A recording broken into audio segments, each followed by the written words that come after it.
Esta tarde Theresa May se ve con los socios europeos en un último intento de llegar a un acuerdo sobre el Brexit, con el reloj en el tic-tac final, en teoría, para que la primavera próxima la ruptura se pueda hacer de la manera más razonable posible.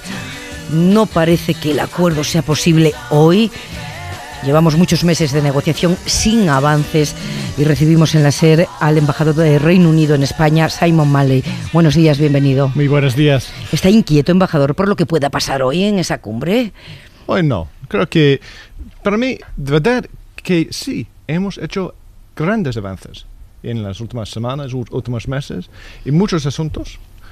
No tenemos un acuerdo hoy, pero tenemos que trabajar un poco más para lograrlo, ¿no? Porque creo que es en el interés de todos que haya un acuerdo, no solo sobre nuestra retirada de la Unión Europea, sino también sobre el marco general de la relación que tendremos en el futuro con la Unión Europea. Creo que es en el interés de todos. ¿Cuáles son los avances que ve usted, embajador?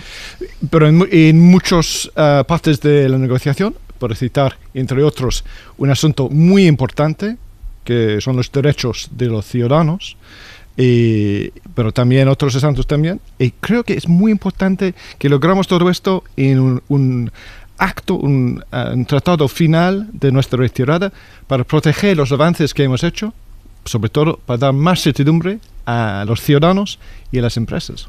Pero no va a haber acuerdo hoy, a su juicio. No, creo que no. Creo que tenemos que trabajar un poco más sobre los detalles, sobre todo los detalles de la solución a Irlanda Norte. ¿Tampoco ruptura hoy? No, creo que no. Creo que hay una visión muy constructiva de los dos lados que refleja el hecho que hemos hecho estos avances importantes en las últimas semanas, últimos meses, y que tenemos que trabajar un poco más. Por lo que usted sabe, ¿llega Theresa May, la primera ministra británica, la premier, con alguna solución creativa para el escollo central, que es la frontera entre las Irlandas? Creo que tenemos una solución creativa. La realidad es que no queremos ni una frontera física entre Irlanda del Norte y Irlanda, ni una frontera aduanera entre Irlanda Norte y el resto del Reino Unido, que es un poco la propuesta de la Comisión Europea. No podemos aceptar que hay una división dentro de nuestro país. Es como tener una frontera aduanera entre Castilla-La Mancha y Castilla y León. Ningún gobierno británico podrá aceptar esto.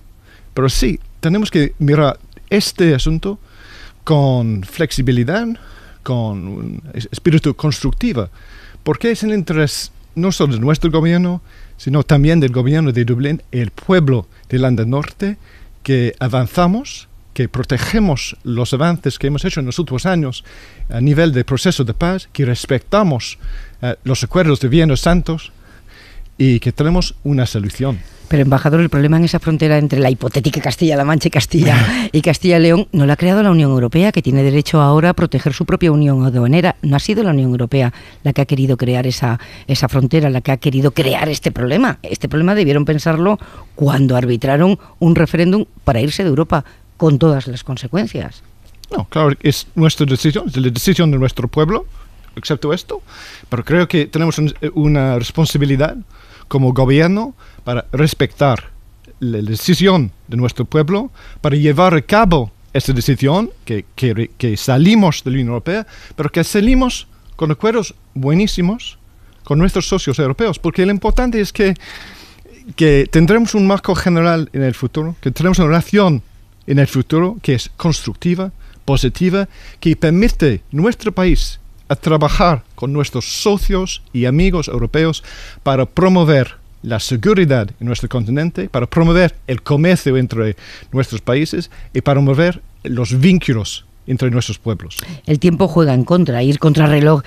Es muy europeo, por otra parte, ¿no? Las soluciones, los acuerdos de madrugada, cuando ya se está al borde del abismo, cuando parece que ya no es posible. Ha estado en muchos de estos cumbres. Hemos estado en muchas de estas, con las ojeras de políticos y periodistas a las 3 de la mañana diciendo, fin, lo hemos arreglado. No es el mejor acuerdo, es el único posible, pero es que hay que intentar un acuerdo, y lo que todo el mundo parece creer es que lo peor de lo peor sería una ruptura por las bravas. pero es inevitable que los 300.000 británicos que viven en España, que al menos 130.000 españoles que viven en Reino Unido y sus familias que están aquí, se pregunten, ¿y si hay una ruptura por las bravas? Si no hay acuerdo, ¿qué pasa con nuestras vidas? Bueno, en primer lugar, lo que quisiera decir a sus oyentes hoy, esta mañana, es que estamos muy orgullosos de la contribución de 180.000 españoles, no solo en nuestra economía. 180.000, yo tenía 130 más. Sí, está creciendo cada día. Que estamos muy orgullosos de su contribución, no solo en nuestra economía, sino en nuestra sociedad multicultural, en nuestra cultura. Y queremos que estos miles de españoles se queden en nuestro país, que sigan trabajando, viviendo, estudiando en nuestro país. Y lo mismo por los 300.000 británicos que viven aquí, que han elegido España como su hogar. Y por esto es tan importante. Nosotros, nuestra primera ministra, ha dicho ya que, acuerdo o no hay acuerdo, que vamos a proteger a los derechos de los ciudadanos europeos que viven en nuestro país. La primera ministra quizá, pero hay miembros de su gobierno que están haciendo un discurso muy duro con la inmigración, incluso con la comunitaria. No, creo que todo el gobierno británico y la opinión pública británica quiere que los europeos que viven en nuestro país se queden. No hay una voluntad que se salgan.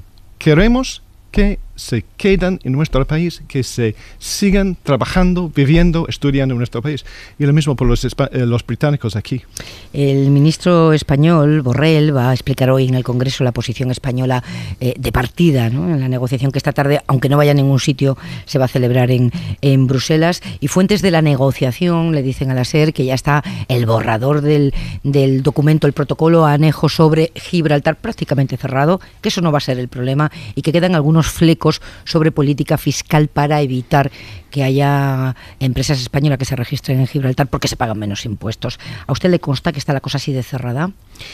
Estamos cerca en unos acuerdos sobre todo esto. Estamos trabajando muy estrechamente, no solo con el gobierno español, sino también con el gobierno de Gibraltar. Creo que hemos tenido conversaciones constructivas, positivas, de todas las partes. Y tenemos que trabajar un poco más para lograr un acuerdo que es un paquete de medidas que puede promover una cooperación más estrecha en toda la zona. Cooperación en el ámbito de seguridad, en el ámbito de prosperidad también, porque hay grandes oportunidades también en la zona para promover la prosperidad de toda la zona del campo de Gibraltar. El embajador es un diplomático, pero yo Gracias. Le voy a poner un apuro. Embajador, si esto fuera un matrimonio sería el momento de decir, ¿cómo hemos llegado hasta aquí? Fueron unos irresponsables quienes lideraron, no quienes votan, quienes lideraron un proceso sin medir bien las consecuencias. En algunos casos, por parte de algunos líderes desaparecidos hoy de la escena política británica, a base de mentiras que reconocieron al día siguiente. Nigel Farage, cuando yo lo vi en la televisión británica, reconociendo en la madrugada misma del Brexit, diciendo que había utilizado mentiras en la campaña para conseguir el voto a la ruptura. ¿Cómo hemos llegado hasta aquí? ¿Cómo se ha permitido que líderes políticos mientan y consigan no sé cuántos votos? Esto no se puede cuantificar, ¿quién lo sabe? Creo que los británicos tienen una visión distinta de la Unión Europea que los españoles. Es una función de nuestra historia y la historia española. Y es decir, que el problema de los británicos con la Unión Europea no es nuevo. No empezó con la campaña de referéndum, tiene raíces más profundas. Tenemos que respetar la decisión de nuestro pueblo en el referéndum legal. Y tenemos que trabajar para llegar a un acuerdo que es el interés no solo de nuestro país, sino de toda la Unión Europea. Creo que estamos cerca. Tenemos que hacer un esfuerzo para lograr un acuerdo final. Voy a abrir ya esta conversación a la mesa. Tenemos un especialista en Derecho Internacional y Unión Europea, que es Mariola Urrea, pero sé que Luis Alegre quería preguntarle al embajador por la hipótesis de un segundo referéndum. Sí. Sí, yo quería preguntarle si no le parece razonable que en una medida de esta importancia se ratifique al menos en 2 referéndums, uno para abrir el proceso y otro para que se ratifique o no el resultado de ese proceso, que en cualquier medida trascendente, tipo un proceso constituyente o algo así, no puede operar sin al menos 2 referéndums, uno que abre el proceso y otro que ratifica el resultado. Creo que se habla más de una segunda consulta aquí en España que en nuestro propio país, de verdad. Claro que hay una presión de parte de unas partes de la sociedad, pero si miramos un poco las cifras en los sondeos no han sido un cambio tan importante. Y en todo caso, ni el partido del gobierno ni el partido de la oposición está apoyando una segunda consulta. Por eso que yo no veo. Creo que el problema... Bueno, los laboristas decidieron que... Pero los laboristas tienen una posición bastante complicada. Pero en todo caso le preguntaba por la cuestión más abstracta y general. No soy el embajador del partido de la oposición, pero eso es una posición bastante interesante. Sí, que planteamos una cuestión más teórica, ¿no? Más teórica general. ¿No cree que un proceso equivalente a un constituyente necesita 2 momentos de ratificación? Creo que el momento más importante va a ser la decisión del Parlamento. En nuestra Constitución el Parlamento tiene soberanía, ¿no? Y va a ser una decisión muy importante. Es importante cuando miramos un poco la negociación que salimos con un acuerdo que podría pasar por el Parlamento británico y el Parlamento europeo, claro. Mariola. Gracias, Pepa. Buenos días, embajador. Buenos días. Un tribunal de Escocia ha remitido una cuestión prejudicial al Tribunal de Justicia de la Unión Europea que resolverá probablemente antes de Navidad. Y la pregunta que le ha trasladado es si cabe la posibilidad de que el Reino Unido revoque su intención de retirarse de la Unión Europea de manera unilateral. Mi pregunta es, ¿ustedes están forzando la llegada de ese acuerdo hasta esperar el pronunciamiento del Tribunal de Justicia de la Unión Europea? Sí, porque no tenemos un calendario corto, ¿no? Tenemos que trabajar. Creo que en todo está...